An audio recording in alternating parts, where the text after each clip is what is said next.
सौतेली माँ को रजाई के अंदर ही नमस्कार दोस्तों, आज की कहानी में आप लोगों का स्वागत है।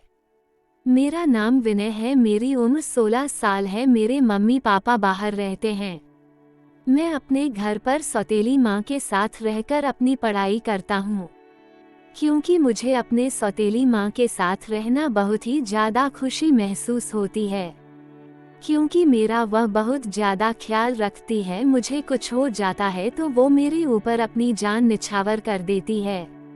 एक दिन मैं अपने स्कूल गया हुआ था, स्कूल से घर की ओर वापस आ रहा था।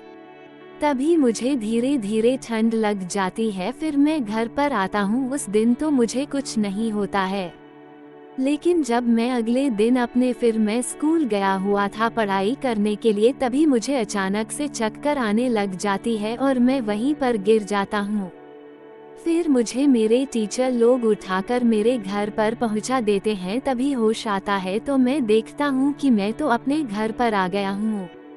तभी मैं अपने सौतेली माँ से पूछता हूँ कि मुझे क्या हो गया है। तभी वह बोलती है कि तुझे ठंड लग गई है। फिर वो हमको दवाई देने लग जाती है। दवाई देकर खाना बनाने के लिए चली जाती है। फिर कुछ देर बाद आती है और बोलती है कि बेटा तुम कुछ खाओगे क्या? मैं बोलता हूँ कि मुझे भूख नहीं लगी है।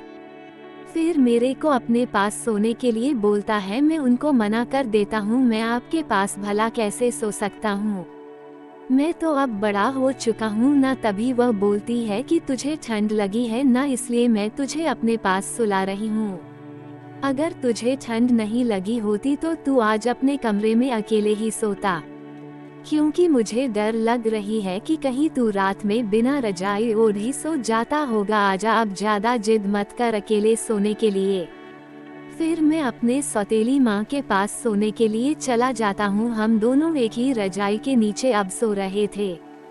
फिर वह अपने पूरे मेरे घर पर टकराने लग जाती है। फिर मुझे कुछ अजीब सी शरीर में फीलिंग होने लग जाती है। अब तो मेरी बर्दाश्त से बाहर जा रही थी। फिर मैं उनसे बोलता हूँ कि आपको काम करने की बहुत ज़्यादा मन कर रही है क्या?